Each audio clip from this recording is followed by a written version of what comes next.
Hai ma'am, ma'am kuramjari matam kuirabagi matungda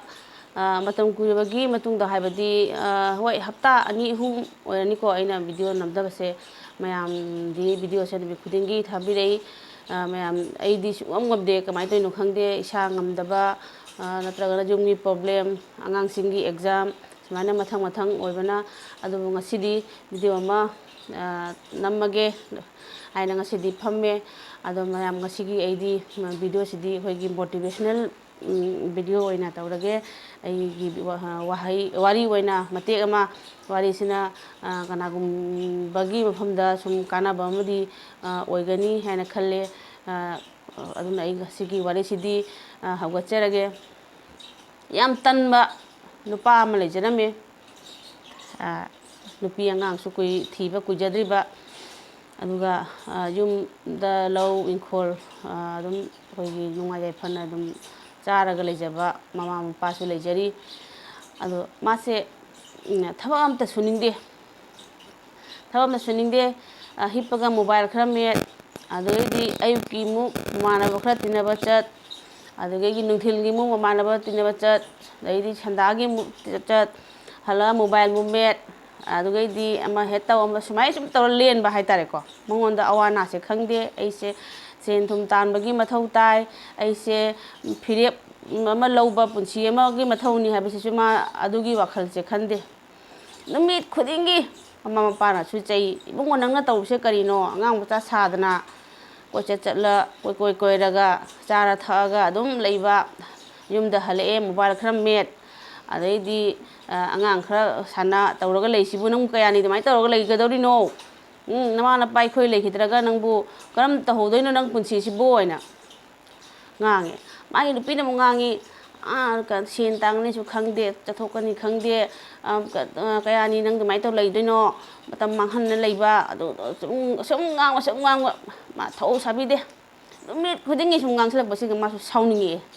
mana khale ngasidi ai thoge ai anyhow ngasidi ngasi nongmage pesa talaga ai halakani soidana aina mase karino ma thabam de ngasi tawnaba ai honarage aina mase thoe thoga mana amadamu thabak ama ngangnarui oirakta amadamu ngangnarui oirakta adagagi migi thabak ama suba dum yauge hairui sungphang phangdaba haitare ko mana khali yumda chalaga aibune ngasi su ngangpa tare aina aduma tawraga mase aise kamai tawni aina mase dum numitti sanda oisale aina tapi halak pasida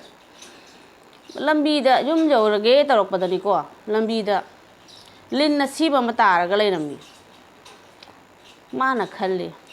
aibu amadasu aina thabam tang sujage ngasigi aduga ai thabam tang tawge ai thabak kaba hengdei karake su yadaba ngasidagi suge su yadaba aduga ai ngasidagidi ai masigi linna siba semadi ai puraga chatlage ai ngasigi oba thabak amani aina mase chai amana linna siba se kotlaga mayumda puraga chatle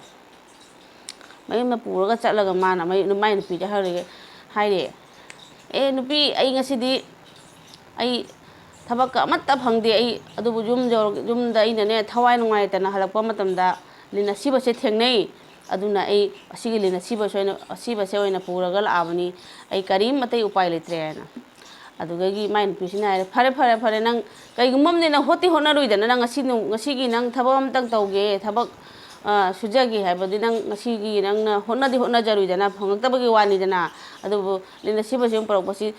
fare ngasigi honajari malina suje mana hoigi yumgi sat mathakta langkhat khre lina siba se main pisina adoidi fare cha ising cha nang ngasigi honaruidana aina ma cha ising pijare adudagidi moina cha ising tuklakpada ngasagi langkhat khiba lindo hoigi langja ma khak jumthakta pairakpa langja hidi ngasagi madi asiba apumba chabani na mana ngasagi langja se kaidawi magi machin siga sanagi likchau pareng sana yamba alumba lik am chiaga madi pairaga lakpa kadai dagi chilakpano khangde पायरगा लाक्पसे my जुमथक्ता तारंबा ngasai lin asibase ubada mana mai machinda chiamba likse thadaraga ngasai lin asibase oina puraga chakraba pura chakhibasigadadi moina uhore ima langja sina ling asibase pukhrene na hainari